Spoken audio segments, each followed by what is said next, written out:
இந்த குழந்தைகளுக்கு ஸ்காலர்ஷிப்பும் இல்லை, எந்த அரசாங்க உதவிகளும் இந்த குழந்தைகளுக்கு போய் சேர மாட்டேங்குது. அந்த குழந்தைகளை பார்த்தீங்கன்னா அப்படியே ஒரு ஒல்லி குச்சியாக இப்படி இருக்குது, உயிர் வாழ்ந்துட்டு இருக்குது. அவ்வளோ யூனிஃபார்ம் போட்டு உயிர் வாழ்ந்துட்டு இருக்குது. யூனிஃபார்ம் கவர்மெண்ட் கொடுக்குறதுனால அந்த குழந்தை யூனிஃபார்ம் போட்டு அவங்க பாட்டி எங்கேயோ கூலி வேலை பார்த்து ஒரு 100 எவ்வளோ கிடைக்குதுன்னு தெரியாது. அந்த பாட்டிக்கு 60 வயசு மேலே ஆச்சு. அந்த பாட்டியே உடம்பு சரியில்லாமல் இருக்குது. அந்த பாட்டிக்கு கஷ்டப்பட்டு அந்த குழந்தைகளுக்கு அந்த அரசாங்கத்தில் போடுற அந்த சத்துணவு இருக்கு இல்லையா, அதான் சாப்பாடு. காலையிலேயும் மத்தியானம் எப்படியோ சாப்பாடு கிடைச்சது, நைட்டு வீட்டில் அந்த பாட்டி எதாவது கொடுத்தா உண்டு.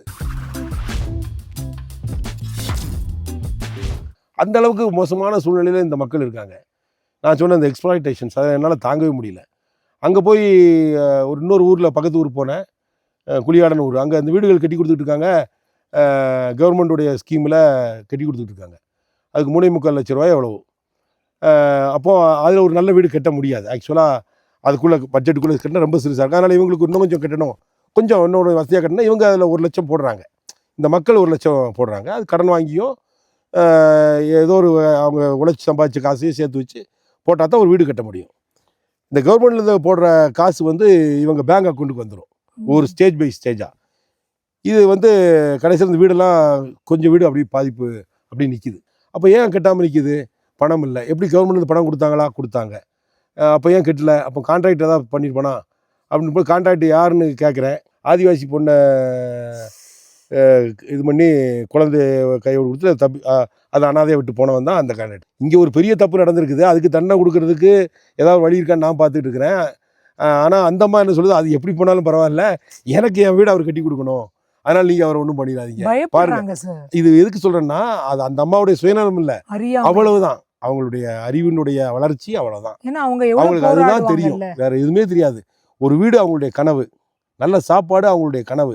அதே சூழ்நிலையில தான் இந்த மலை கிராமங்கள் பூராமே இருக்குது. இப்போ தான் நான் வந்த பிறகு கொஞ்சம் இளைஞர்கள்லாம் அந்த சிவனப்பா மாதிரி ஆளுங்கள்லாம் இங்கே இந்த இங்கே நம்ம கெத்தசால வீரன், அங்கே சுப்பிரமணி, நம்ம பையங்கள் நிறைய பையங்க இருக்குது, பாலாஜி, சிவா, நிறைய ஒரு 100 பேர் பேரை சொல்லலாம். பையங்கள்லாம் இப்போ ரெடியாகி வராங்க. ஆனாலும் அவங்களுக்கும் வசதி கிடையாது. அவங்க அந்த கிராமத்துக்குள்ளே ஏதாவது செஞ்சுக்கலாம் ஒழிய வெளியே போகணுன்னா அவங்களுக்கு பணம் வேணும், அவங்களுக்கு வேலை வாய்ப்பு கிடையாது. இப்போ நீங்கள் சொல்கிறத பார்த்தா பின்னுக்கு இல்லை, இது சுதந்திர இந்தியாவுக்கு முன்னாடி இருந்ததை விட இன்னும் அவங்க அப்படியே தான் இருக்காங்க அப்படிங்கிறது தான் நீங்கள் சொல்ல வரதுல எனக்கு தெரிய வருது. ஸோ இப்போ இதில் நீங்கள் என்னெல்லாம் பிரச்சனைகளாக பார்க்குறீங்க இதுக்கு? ஏன்னா நீங்கள் ஒருத்தர் மட்டுமும் இப்போ விஜயகுமார் சார் கூட இறங்குறாங்க, அசோக்குமார் சார் இறங்குறாங்க, இந்த கைகளோட சேர்ந்து இன்னும் வேறு யாரெல்லாம் இதில் இணையணும்னு நினைக்கிறீங்க? என்னென்ன மாதிரிகள்லாம் உங்ககிட்ட திட்டங்கள் இருக்குது? ப்ளீஸ் விரிவாக சொல்லுங்கள் சார். இப்போ நான் இதில் செய்கிறேன்னா எனக்குன்னு சில கடமைகள் இருக்குது. ஏன்னா நான் வீரப்பன் ஆப்ரேஷனில் இருந்தேன். அப்பவும் இவங்களுடைய நிலைமையை பார்த்துருக்குறேன், இப்போவும் பார்க்குறேன். நான் நினச்சது என்னென்னா, வீரப்பன் இந்த ஏரியாவில் நடமாடினதுனால, அவன் பல கொலைகளை வீரப்பன் பண்ணதுனால, அவனை பிடிக்கிறதுக்கு நாங்கள் வந்ததுனால, எங்களுடைய அழுத்தத்தினால அப்படி ஏதாவது ஒரு பாதிப்பு இருக்குமோ, ஒரு சின்ன பின்னடைவு இருக்குமோ. நான் ஒரு கணக்கு போட்டேன் 11.5 வருஷம்னு சொல்லி. இல்லை, நான் பார்க்கும்போது தான் தெரியுது, இதில் இயற்கையாகவே பல வருடங்களாக இந்த மக்கள் அறியாமையினால் பாதிக்கப்பட்டிருக்காங்க, அறியாமையினால் சுரண்டப்பட்டிருக்காங்க. நகர மக்களுக்கும் இவங்களுக்கும் சம்மந்தமே இல்லாத மாதிரி இருக்குது. அதாவது ஒரு மனிதனுடைய வாழ்க்கை அன்னைக்கு காலையில் எழுந்திரிச்சு அவனுடைய ஆட்டை ஓட்டிகிட்டு போகிறாரு. அவர் ஆட்டை ஓட்டிகிட்டு போகும்போது சாப்பிட்டு போகிறாரு, திருப்பி கொண்டு நைட்டு வீட்டுக்கு அந்த ஆட்டை அடைச்சிட்டு அவர் ஏதோ ஒன்று இருக்கிறத சாப்பிட்டு படுக்கிறாரு. மறுபடியும் அடுத்த நாள் காலையில் ஆட்டை ஓட்டிகிட்டு போகிறார். இதுதான் அவருடைய வாழ்க்கை. இதுதான் நம்ம கீழே உள்ள மனிதர்களுடைய வாழ்க்கையா? யோசிச்சு பாருங்கள். அந்த அம்மா தாய் அதே மாதிரி இன்னொரு ஆட்டை ஓட்டுறதோ மாட்டை ஓட்டுறதோ இல்லைன்னா ஒரு விவசாய கூலியாக வேலைக்கு போகுது, கிடைக்கிற கூலியை கொண்டு அது இதாகுது. நடுவில் இருக்கிற குழந்தைகள் என்னாச்சுன்னு யாருமே யோசிக்கிறது இல்லை. அந்த குழந்தைகளை யார் பார்த்துக்கிடுவா? அரசாங்க பள்ளிக்கூடத்துக்கு அந்த குழந்தைகளாக போகுது, குழந்தைகளாக திரும்பி வருது. அந்த குழந்தை மயக்கம் போட்டு விழுந்தால் தான் அந்த தாய் தகப்பனுக்கு புரியுது தன்னுடைய குழந்தைக்கு ஏதோ உடல்நல குறைவு ஏற்பட்டுருக்குன்னு. அந்த அளவுக்கு தான் இங்கே உள்ள அறிவு இருக்குது. ஒரு காய்ச்சலாக ஆரம்பித்து இல்லைன்னா ஒரு நிமோனியாவாகி அது ஒரு என்ன வேணாலும் ஆகலாம் இல்லையா? அப்போ அந்த குழந்தைய சிகிச்சை கொடுக்கணும்னா பெரிய சிகிச்சையாக கொடுக்கணும்.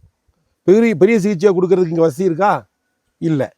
அதுக்கு நம்ம சத்தியமங்கலமோ சாமராஜ நகரோ தூக்கிட்டு போகணும். அப்போ செலவுகள் எவ்வளோ ஆகும்? அந்த செலவை அவன் பேர் பண்ண முடியுமா? அவ்வளோதான். அந்த ஆட்டோட அவனுடைய வாழ்க்கை முடிஞ்சு போகுது. அவன் மேய்ச்சி கடைசியில் அவனுடைய குழந்தை கடைசியில் வேறு வழியே இல்லாமல் தனக்கு ஒரு கல்யாணமாகி அது வேறு இடத்துக்கு போகிற வரை அது ஆடு மேய்க்குது.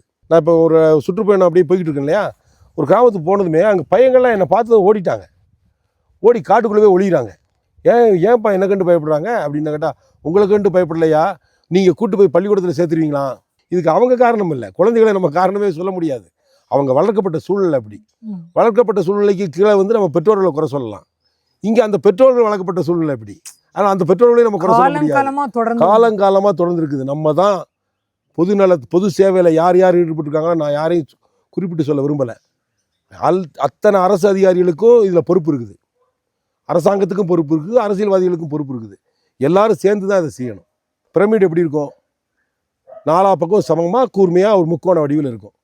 எதுக்கு என்னை பொறுத்தவரை எப்படின்னா, உச்சியிலேருந்து பார்த்தாலும் பிரமிடோட அடிப்பகுதி தெரியும், அடிப்பகுதியில் நிற்கிறவனுக்கும் பார்த்தாலும் உச்சி தெரியும். அதுதான் பிரமிடோடைய ஒரு சிறப்பம்சம்.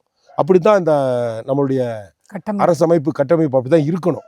கீழேருந்து மேலேருந்து பார்த்தா கீழே வேலை செய்கிறவன் யார் எப்படி செய்கிறான்னு மேலே இருக்கவன் பார்க்கணும்.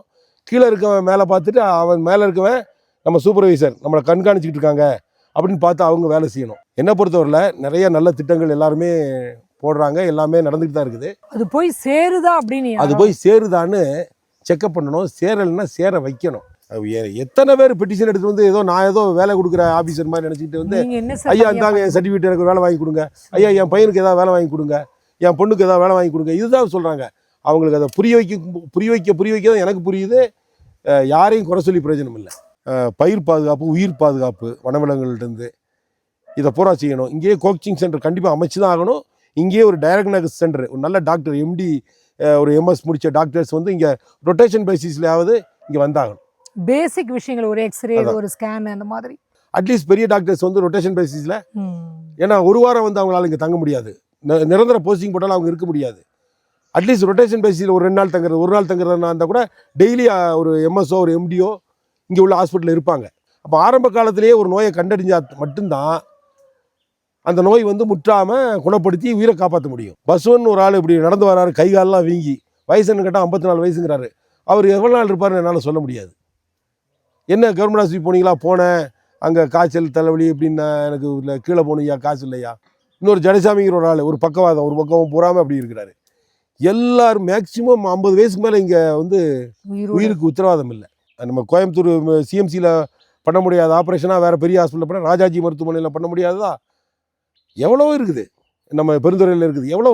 ஆனால் அவங்கள அங்கே கொண்டு சேர்க்கறதுக்கு கூட இங்கே ஆள் இல்லை. சார், ஒரு சாதாரண ஸ்கூல்லையே வந்து அப்பா அம்மா எல்லாம் நல்ல வேலைக்கு போயிட்டு இருக்காங்க. அங்கே ரொட்டீன் பேசிஸில் வந்து டாக்டர்ஸ் வராங்க, கண்ணுக்கு வராங்க, பல்லுக்கு வராங்க. அப்படி இருக்கும்பொழுது அந்த டாக்டர்ஸ் ஏன் இந்த மாதிரி ஒரு இடத்துக்கு நாங்கள் வந்து ஒரு சேவை மனப்பான்மையில் நாங்கள் வந்து இங்கே பண்ணுறோன்னு சொல்லி வரக்கூடாது சார்? வரணும், வரலையே. ஒரு ஆளுக்கு உதவி செய்யுங்க. நீங்கள் ஒரு மனிதன் இன்னொரு மனிதனுக்கு ஒரு ஆளுக்கு உதவி செஞ்சால் போதுமே. 100 மனிதன் 100 பேருக்கு உதவி செஞ்சிடலாமே. அந்த மாதிரி எண்ணங்கள் வரணும். இருக்காங்க. என்னுடைய பணம் எனக்கு பத்தாது, என்னுடைய பென்ஷன் பணம் எனக்கு இதுக்கெல்லாம் பத்தாது. எனக்கு உதவி செய்கிறதுக்கு வந்துட்டாங்க. நீங்கள் இமெயில், நீங்கள் என்னுடைய இமெயிலை கொடுத்தீங்க, அதிலே 2 பேர் வந்து இந்த 2 குழந்தைய, ஒரு இந்த நம்ம அரைப்பாளையம் பக்கத்தில் ஒரு ஆதிவாசி பொண்ணு, ஒரு படுகா பையனை, கோட்டாடில், அதே ஏரியாவில் கோட்டாடில் இருக்க படுகா பையனை 2 பேர் லவ் பண்ணி மேரேஜ் பண்ணிட்டாங்க. மேரேஜ் பண்ணி 2 பேருமே பெற்றோர் சம்மதிக்காதனால தனியாக வாழ்கிறாங்க. காலப்போக்கில் ஒரு 5 வருஷம் கழியும் போது 2 பெண் குழந்தை பிறகுது. 2 வயசில் ஒரு பொண்ணு, 4 வயசில் ஒரு பொண்ணு. ஹர்ஷிதா, ஹன்சிகான்னு பேர். அந்த புருஷன் பொண்டாட்டிக்குள்ள தகராறு வந்து அந்த ஆதிவாசி பொண்ணு தற்கொலை பண்ணிடுது. தன்னுடைய மனைவி இறந்துட்டாலும் தூக்குத்து, அடுத்த நாள் காலையில் அவள் தூக்கு போட்ட அதே சேலையில் இவன் போய் தூக்கு போட்ட அதே இடத்துல இவன் இன்னொரு சேலையை கட்டி இவனும் தூக்கு போட்டு இறந்துடுறான். இந்த 2 குழந்தைகளும் பெண் குழந்தைங்க அனாதையாக நிற்கிது. போகும்போது என்கிட்ட சொன்னாங்க இந்த மாதிரின்னு. போய் விசிட் பண்ணேன். 2 குழந்தைகளுக்கும் எப்போவுமே டெபாசிட் பண்ணிடுறது. அதாவது என்னால் 5 லட்சம் 10 லட்சம் திங்க் பண்ண முடியல. எனக்கு பெரிய திங்கிங்க 50,000 தான். ஒரு உதவிங்கிறது 50,000க்கு மேலே என்னால் திங்க் பண்ணவே முடியல. அந்த அளவுக்கு தான் இருக்குது. அதுக்கு தான் அதை பார்த்தோம். அதை இதெல்லாம் பார்த்துட்டு என்னோட ஃப்ரெண்ட்ஸு முரளி, அப்புறம் ஒரு மேடம் இருக்காங்க, சூப்பரன் மேடம் ஒரு இருக்காங்க, பிறகு செந்தில்னு ஒரு நல்ல நண்பர், அப்புறம் இந்த இமெயில் இதை பார்த்துட்டு வந்த ஜாவித்துல் பையன், அவனுடைய ஃப்ரெண்ட்ஸு, அந்த பையனுடைய ஃப்ரெண்ட்ஸு, இந்த மாதிரி எல்லாம் சேர்ந்து இப்போ 39,000 ரூபா கலெக்ட் ஆயிடுச்சு. Super sir. இவ்வளோ ஒரு வாரம் 10 நாளுக்குள்ள 39,000 ரூபா கலெக்ட் ஆயிடுச்சு. இது போக அந்த யானை இறந்தவருக்கு நீங்கள் 5,000 கொடுத்தீங்க. என் ஃப்ரெண்ட்ஸு முரளி, இந்த சூப்பரன் மேடம், அவங்க கொடுத்த பணம், அவங்களுக்கு உதவி கொடுக்குற அந்தந்த ஒரு உதவிகளை இந்த மாதிரி ஃப்ரெண்ட்ஸ் மூலமாக செஞ்சு இது ப்ராட் லெவலில் போகணும். எனக்கு நான் அதான் சொல்கிறேன், நம்ம இது வந்து எல்லாரும் புரிஞ்சு வர வேண்டியது. அப்போ நான் மட்டும்தான் இதை செய்ய முடியும். இல்லைனாலும் எனக்கு ஒரு நல்ல நம்பிக்கை கிடச்சிருச்சு.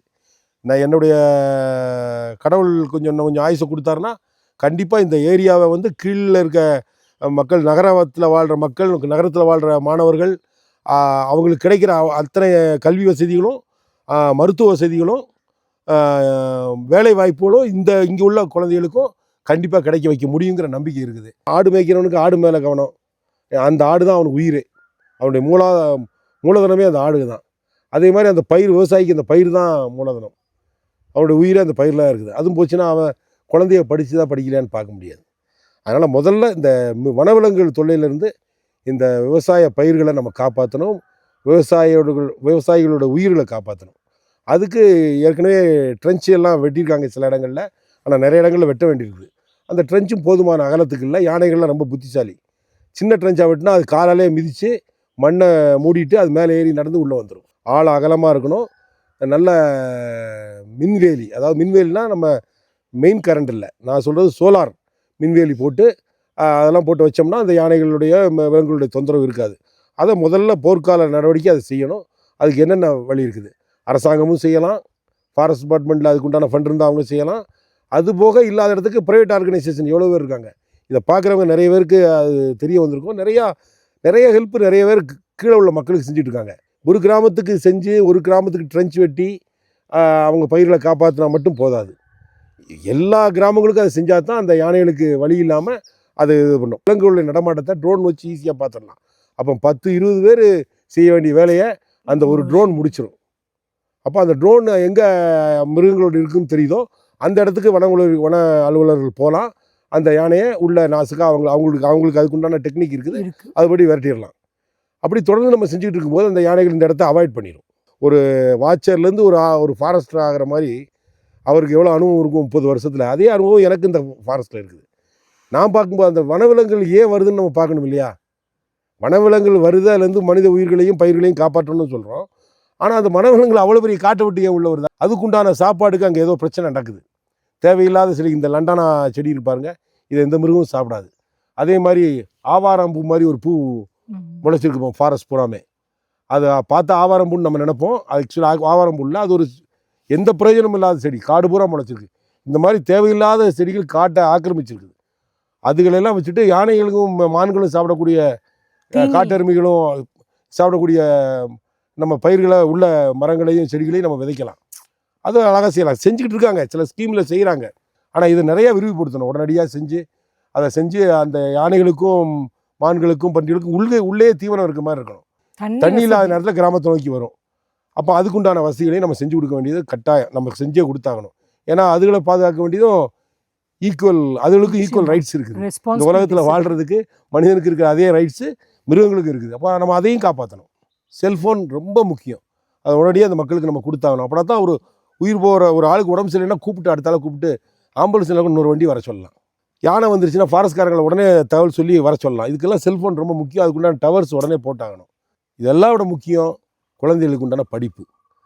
12ஆம் கிளாஸ் படித்து 12ஆம் கிளாஸ் கீழே படித்தவனுக்கும் இங்கே உள்ள 12ஆம் கிளாஸ் படித்தவனுக்கும் ஏணி வச்சா கூட எட்டாது. அதுக்கு அவன் காரணம் இல்லை, அவனுக்கு அதுக்குண்டான வாய்ப்புகளையும் வசதிகளையும் நம்ம செஞ்சு கொடுக்கல. கண்டிப்பாக அவங்களுக்கு கோச்சிங் சென்டர் வைக்கிறது, எவ்வளவோ சென்டர்ஸ் இருக்குது. அவங்கெல்லாம் பார்த்து இதை பார்க்குறவங்க அழகாக இங்கே ஒரு சென்டரை ஓப்பன் பண்ணி அவங்க செய்யலாம். இல்லை அவங்களுக்குள்ளேயே பேசி ஒரு வாரத்துக்கு ஒரு தடவை ஒரு குரூப் சொல்லிக் கொடுக்குறது, அடுத்த குரூப் சொல்லிக் கொடுக்குறது, அப்படி செய்யலாம். சப்போஸ் அவங்களுக்கு பே பண்ணணுமா அந்த வாத்தியார்களுக்கு, அதுக்கும் செய்கிறதுக்கு ஆள் இருப்பாங்க கண்டிப்பாக. நிச்சயமா சார். புரவலர்கள் இருப்பாங்க, அந்த காலத்தில் இருந்தாங்க.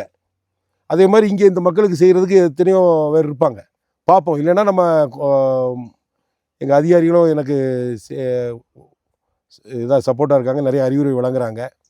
ஆம்புலன்ஸுக்கு ஏற்பாடு பண்ணுறேன்னு சொல்லியிருக்காங்க. இந்த மாதிரி இருக்கிற இன்ஸ்டியூஷன்ஸ், பெரிய பெரிய கம்பெனிஸ், அவங்களாம் இதில் தலையிட்டு செய்யணும். செஞ்சால் தான் நல்லாயிருக்கும். வாத்தியார்கள்லாம் வெளியே தான் தங்கியிருக்கிறாங்க, பஸ்ஸில் கிளாஸ் எடுக்கிறாங்க. அப்போ சில ஸ்கூலில் எந்த ஸ்கூலில் நான் சொல்ல விரும்பலை, சில ஸ்கூலில் 2:30க்கே கிளாஸ் முடிஞ்சுது. ஏன்னா அந்த வாத்தியாருக்கு 3 மணிக்கு பஸ்ஸு, அந்த பஸ்ஸை விட்டால் அவர் போய் சேர முடியாது. அதனால் அவர் 3:30 பஸ்ஸை பிடிக்கிறதுலே 3 மணி பஸ்ஸை பிடிக்கிறதுலே இருக்கிறாரு. அப்போ 2:30யோட கிளாஸ் முடிஞ்சு போச்சு. 5 மணி வரை கிளாஸ் எடுக்கலாம், 4:30 வரை கிளாஸ். அப்போ அந்த குழந்தைகளுக்கு 2 மணி நேரம் கிளாஸ் போயிடுது. வாத்தியார்களையும் நம்ம குறை சொல்ல முடியாது, ஏன்னா அவங்களுக்கு தங்குமிடம் இங்கே ஏற்பாடு பண்ணி கொடுக்கணும். சில இடங்கள் நம்ம கேட்டது ஒரு ஆச்சரியமான விஷயம், வாத்தியார்கள் எல்லாருமே மட்டன் சாப்பிடாதவங்களாக இருக்க முடியாது. ஆனால் அந்த ஊரில் இருக்க மக்கள் மட்டன் சாப்பிட மாட்டாங்க. அதனால அவங்க வீட்டை நான் வெஜிடேரியன் கொடுக்க அவங்க தயார் இல்லை. இப்படி ஒரு சூழ்நிலை இங்கே இருக்குது. இதில் யாரை போய் நான் குறை சொல்கிறது? மட்டன் சாப்பிட்றவங்களையும் குறை சொல்ல முடியாது, மட்டன் சாப்பிடாதனால வீடு கொடுக்காதவங்களும் நம்ம குறை சொல்ல முடியாது. ஏன்னா அவங்களுடைய ஆச்சாரம் அது. அப்போ இதில் சிம்பிளான வேலை என்ன? குவார்ட்டர்ஸ் நம்மளே கட்டி கொடுத்துறது தான். இங்கே வேலை பார்க்குற அரசாங்க ஊழியர்களுக்குன்னு ஒரு குவார்ட்டர்ஸ் சென்டரான ஒரு இடத்துல பஸ் வசதி ஒரு இடத்துல கட்டி கொடுத்தோம்னா டக்குன்னு அவங்க ஸ்கூலுக்கு போயிடுவாங்க, டக்குன்னு ஹாஸ்பிட்டல் போயிடுவாங்க, இங்கே வேலை பார்க்குற பேங்க்கு போயிடுவாங்க. இங்கே இருக்க பேங்க் ஸ்டாஃப் பார்த்தீங்கன்னா ஒரே ஒருத்தரை தவிர மற்ற எல்லாருமே கீழேருந்து வர்றவங்க. அந்த மாதிரி இருந்து அதுக்கு மேலேயும் இங்கே தங்காத டீச்சர்ஸு இல்லைன்னா அரசாங்க ஊழியர் இருந்தாங்கன்னா அவங்களுக்கு நம்ம சட்டப்படியான அந்த டிபார்ட்மெண்ட் ரூல்ஸ் படி ஆக்ஷன் எடுக்கலாம். வந்து நம்ம அரசு பஸ் விடுறதுலாம் தப்பே சொல்ல முடியாது. ஆனால் இன்னும் கொஞ்சம் தேவை. அந்த ஸ்கூல் டயத்துக்கு பஸ் விடணும். இப்போ உதாரணத்துக்கு கோட்டமாலத்தில் 2 ஸ்கூல் இருக்குது. கோட்டமாலம், சுஜிக்கரை 2 ஸ்கூல் இருக்குது. அதுக்கடுத்து பஸ்வனாபுரத்தில் 12th ஸ்டாண்டர்ட் ஸ்கூல் இருக்குது, 12th இருக்குது. அதுக்கு விட்டால் இங்கே ஆசனூர் தான் 12th. இந்த மாதிரி பெரிய கேப்பில் இருக்குது. இப்போது பஸ்ஸு கரெக்டான டயத்துக்கு இருந்ததுன்னா அந்த ஊர் குழந்தைய இங்கே வந்து 12th ஸ்டாண்டர்டில் படிச்சு 11th 12th படிச்சுட்டு வீட்டுக்கு பத்திரமா போய் சேர்ந்துடும். இன்னும் கொஞ்சம் படிப்பாங்க ஆர்வமாக. இந்த பஸ்ஸு இல்லாதனாலேயே சில குழந்தைய எனக்கு பஸ்ஸும் இல்லை ஒன்றும் இல்லைன்னு படிப்பாங்க. இந்த மக்கள் வந்து இவ்வளோ நாள் அதே புலிகளோட தான் வாழ்ந்தாங்க, அதே யானைகளோட தான் வாழ்ந்தாங்க. இப்போ அவங்களுடைய சின்ன சின்ன பொருள்கள், அதாவது இந்த மனத்தை நம்பி, இந்த வனத்தில் பார்த்தீங்கன்னா கிட்டத்தட்ட எங்களுக்கு நான் இவ்வளோ நாள் ஃபாரஸ்ட்குள்ளே இருந்து அதில் என்னென்ன பழம் சாப்பிட்லான்னு தெரியாது. ஒரு சில பழங்களை சாப்பிட்லாம். ஆனால் நம்ம வருஷம் பூரா உயிர் வாழ்கிறதுக்கு உண்டான பழங்கள், பழ வகைகள் 14-15 வகைகள் பழங்கள் இந்த ஃபாரஸ்ட்குள்ளே இருக்குது. நம்ம செர்ரி பழத்தை விட ப்ளூபெர்ரி தான் ரொம்ப சத்துள்ளதும்பாங்க. அதை விட சத்துள்ள பழங்கள் இங்கே இருக்குது. ஒவ்வொரு பழத்தோட பேர் நான் எழுதி வச்சுருக்கேன். நான் போகிற வழியில் இப்போ அதையும் நோட் பண்ண ஆரம்பிச்சிட்டேன். அதே மாதிரி கிழங்கு வகைகள், ஒரு 7-8 கிழங்கு வகைகள், சாப்பிடக்கூடிய கிழங்கு வகைகள் ஃபாரஸ்ட்குள்ளே இருக்குது, புரோட்டீன் எல்லாம் இருக்குது.